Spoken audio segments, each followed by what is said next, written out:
Hello, everyone. I'm András Strunk from the Hungarian FinTech Association. I'm a board member in our association. And apart from that, I'm leading a product strategy UX company focusing on FinTech and banking, what's called Ergomania. Just to put me into context, I'm not a legal compliance guy, so I'm representing more connections with other associations and the customer experience in our association. So I'm coming from that angle. Um, some words about our association. We were founded 2020, so we are not a super young association. So like I would consider ourselves middle-aged fintech association, and we are counting approximately 70 members. And the beauty of our association that I consider ourselves like kind of democratic association. That means that we don't really differentiate between big and small fintech companies, product and service companies. So we try to handle the ecosystem as a whole, and everybody can participate in the association life as much as they can.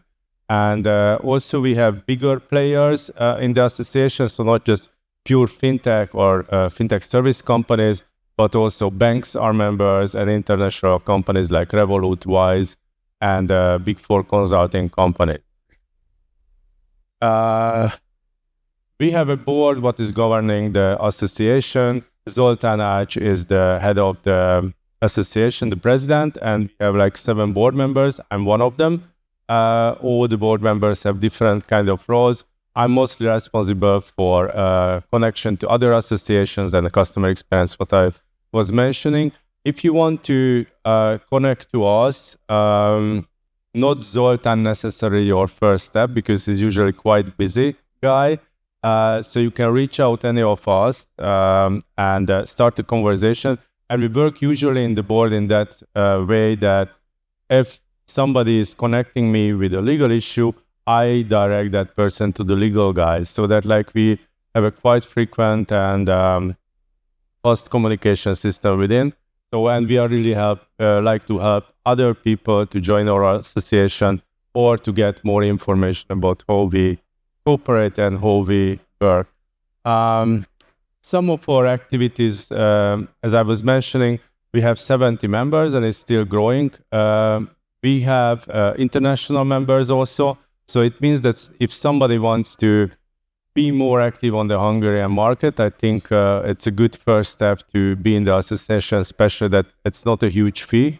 From some non-members, I can highlight Bitpanda also, for example, who is a member of the association, growing quite fast in Hungary. So that's a kind of main pillar of the association.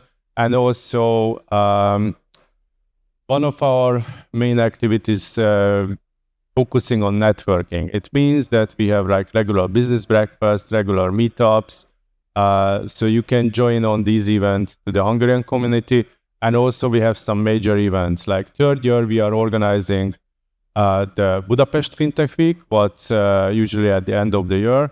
At the end of my presentation, I will show you a QR code so you can register on the, waiting list to get more information about that because it's still forming. We just started last week a new series of events. It's called Budapest Summer Talks, what is a kind of highlight of the year in the middle of the year. We are also around like 100 participants, so it's a nice event also to connect to Hungarian people, and also these events are getting more and more international. So don't be afraid, not just Hungarian bubble is there, but everybody speaks English, so it's easy to connect and mingle. In Hungary, in a sense, we have around 200 fintech companies. Of course, it depends how you count fintech, because like 50, 60 companies are more or less kind of classical fintech companies, and the other players are more in the ecosystem. And we have 1 billion euro revenue in this sector, but it's a bit distorted because like one of the biggest fintech companies, Seon, is taking big chunk of this revenue. So it's not necessarily proportional. And Hungary is missing more or less the mid-size fintech companies. So we have some big players and a lot of small players. Also, it's typical in the Hungarian market that it's mostly B2B, because since the country is pretty small, it's very hard to scale in the country. So mostly those companies are thriving who can connect to banks or bigger financial companies, and they can provide services for them. Hopefully it will change. So far we have no unicorn, like Sound is the closest to that, but we hope that other companies will grow and speed up the faster manner. We are positive in that respect that you might follow the changes in Hungary, that we have like a terrible government. Luckily they are gone. So it's very positive, upbeat ambience now in Hungary. So if you want to do business in Hungary, that's actually, it's a good moment because everybody is very positive, very open, and very happy. This is just showing the sector, how it's split up between our representatives.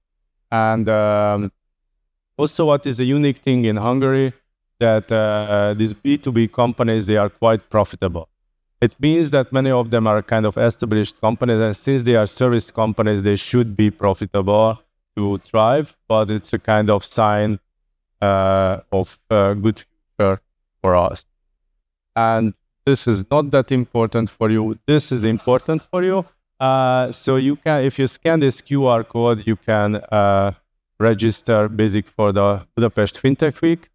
And I think it will be even more amazing than last year.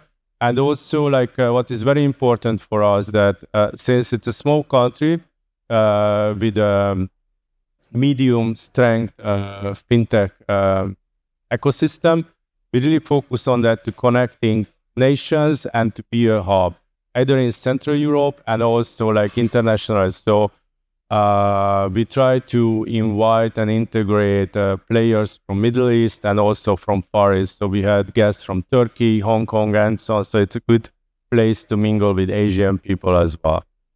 And basically that's it. If you have more questions, I don't know whether they can ask now or later on, but I'm here around.